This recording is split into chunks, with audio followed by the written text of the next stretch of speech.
बस लाहौर से एबटाबाद जा रही थी। जब स्टॉप से बस चल पड़ी तो फ्रंट सीट पर बैठे एक बुज़ुर्ग खड़े हो गए और बाकी मुसाफिरों से मुखातिब होकर कहा, मेरे भाइयों और बहनों, मैं कोई भिखारी या गदागर नहीं हूँ। मेरी बीवी एक मूजी मर्द से अल्लाह को प्यारी हो गई है। कुछ दिन गुजरे ही थे कि मेरी फैक्ट्री में आग लग गई।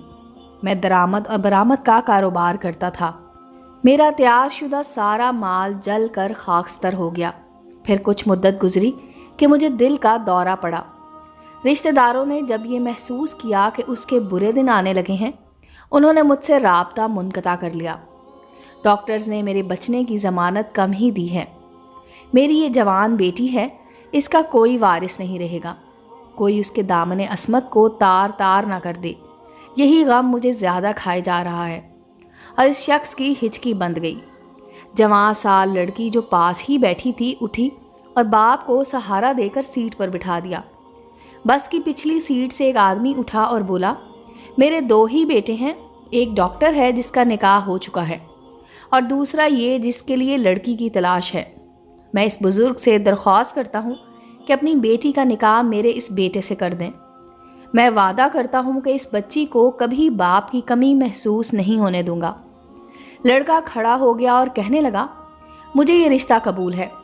बस में मौजूद एक मौलवी साहब खड़े हो गए और कहने लगे कि ये सफ़र बहुत मुबारक है।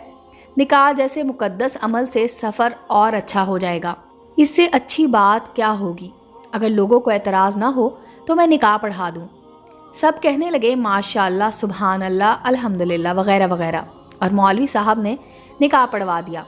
एक और साहब खड़े हो गए और कहने लगे, मैं छुट्टी पे जा रहा था, अपने घर वालों के लिए लड्डू लेकर जा रहा हूँ, मगर इस मुबारक अमल को देखकर समझता हूँ कि लड्डू इधर ही तकसीम कर दूँ।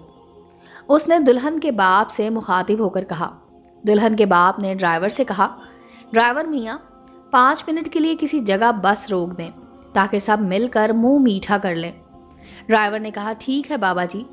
मगरिब की नमाज के बाद जब अंधेरा होने लगा तो लड़की के बाप ने ड्राइवर से बस रोकने को कहा और सब मुसाफिर मिलकर लड्डू खाने लगे।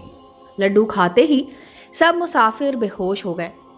जब उन्हें होश आया तो अगली सुबह के 8 बजे थे, मगर ना तो लड़की और ना उसका बाप था, ना मौलवी साहब और लड्डू बांटने वाला, सब गायब थे। इतना ही नहीं बल्कि किसी मुसाफिर के पास ना तो घड़ी थी, ना चेन, ना पैसे, सब कुछ गायब था। और 6 मेंबर्स का ये ग्रुप उनको लूट कर फरार हो चुका था। उम्मीद है दोस्तों स्टोरी अच्छी लगी होगी। चैनल को लाइक और सब्सक्राइब करें और बेल आइकॉन का बटन दबाना मत भूलें ताकि हर नए आने वाली स्टोरी का नोटिफिकेशन आपको मिल सके। मिलते हैं अगली स्टोरी के साथ।